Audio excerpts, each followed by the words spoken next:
Assalamualaikum warahmatullahi wabarakatuh. Dari Bali ke Jati Jajar, kita kembali untuk belajar. Bertemu kembali dengan saya, Suyatno. Alhamdulillah wa syukurillah la haula wa la quwata illa billah. Pada kali ini kita akan membahas masalah sujud sahwi, sujud tilawah, dan sujud syukur.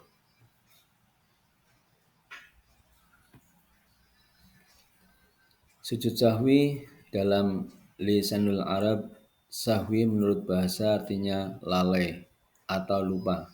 Sementara menurut istilah, sujud sahwi adalah sujud yang dilakukan karena lupa atau ragu pada bilangan rakaat sholat. Hukum melaksanakan sujud sahwi adalah sunnah. Sujud sahwi dilakukan untuk menyempurnakan kekurangan dan kelebihan bilangan rakaat sholat yang disebabkan karena lupa atau ragu.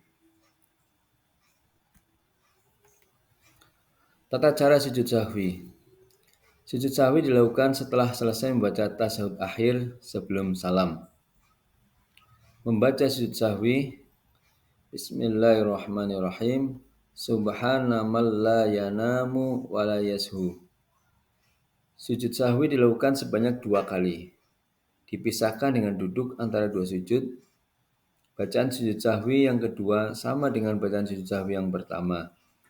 Setelah selesai sujud sahwi yang kedua, dilanjutkan dengan salam. Hikmah melaksanakan sujud sahwi. Yang pertama, menjadi pribadi yang rendah hati, sportif, mau mengakui kesalahan diri, dan bersegera memohon ampunan kepada Allah Subhanahu wa Ta'ala atas kekhilafannya, baik yang disengaja ataupun tidak disengaja. Yang kedua, menyadari bahwa manusia tempatnya salah dan lupa. Oleh karena itu, manusia tidak berhak untuk angkuh atau sombong dan harus selalu beristighfar, minta ampun kepada Allah Subhanahu wa Ta'ala. Sujud tilawah.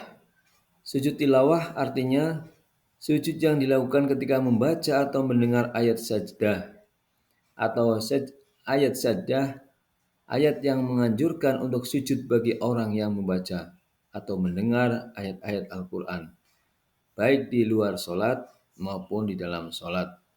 Hukum melaksanakan sujud tilawah adalah sunnah sesuai dengan anjuran Rasulullah SAW. Ayat sajdah dalam Al-Quran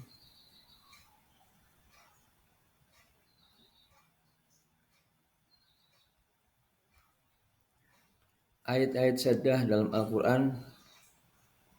Al-Quran terdapat 15 ayat. Silakan disimak baik-baik.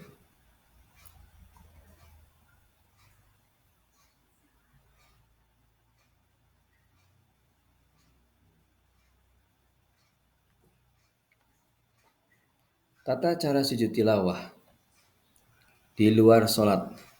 Yang pertama, menghadap kiblat. Kemudian berniat untuk sujud tilawah setelah menjumpai ayat sajdah. Yang ketiga, melakukan takbiratul ihram.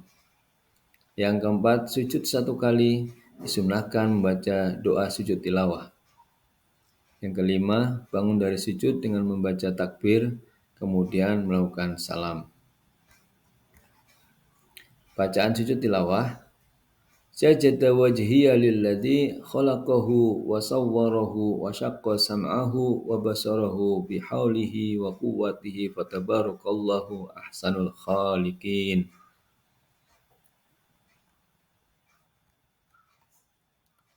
Tata cara sujud tilawah di dalam sholat. Jika dilakukan di dalam sholat, orang yang sedang sholat dapat langsung melakukan sujud tilawah setelah membaca ayat sajdah.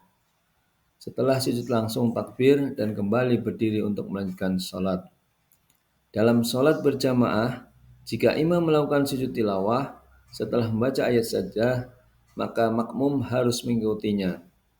Akan tetapi, jika imam tidak melakukan sujud tilawah, padahal ia membaca ayat sajdah, makmum tidak boleh melakukan sujud tilawah sendiri. Hikmah melaksanakan sujud tilawah. Mendekatkan diri kepada Allah Subhanahu wa taala. Dengan sujud tilawah, kita sebagai makhluk ciptaannya akan menjadi merasa dekat kepada Allah Subhanahu wa taala. Yang kedua, dijauhkan dari godaan setan. Yang ketiga, meningkatkan derajat ketakwaan seorang kepada Allah Subhanahu wa taala. Apabila seorang telah memiliki ketakwaan, orang tersebut akan selalu yakin terhadap pertolongan dari Allah Subhanahu wa taala. Sujud syukur. Sujud syukur adalah sujud yang dilakukan sebagai wujud terima kasih kepada Allah Subhanahu wa taala. Sujud syukur dianjurkan ketika seorang hamba mendapat nikmat atau karunia yang besar dari Allah Subhanahu wa taala.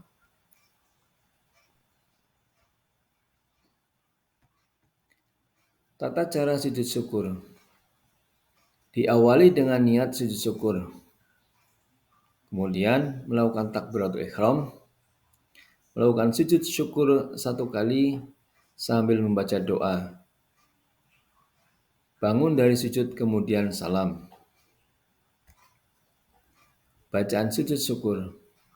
Subhanallahi walhamdulillahi wa la ilaha illallah wallahu akbar wa la haula wa la quwata illa billahil aliyyil azim.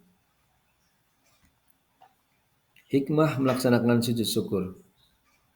Yang pertama, sebagai ungkapan terima kasih kepada Allah Subhanahu wa taala dalam kehidupan sehari-hari. Allah Subhanahu wa taala senantiasa memberikan kepada nikmat, anugerah dan karunia kepada manusia. Yang kedua, tidak sombong atas hasil yang telah diraih pada saat hidup di dunia. Segala sesuatu yang telah tercapai adalah wujud pertolongan dari Allah Subhanahu wa taala. Karena hanya Allah Subhanahu wa taala lah satu-satunya zat penolong bagi hambanya. Demikian uraian sujud tilawah, sujud sahwi dan sujud syukur. Terima kasih. Wassalamualaikum warahmatullahi wabarakatuh.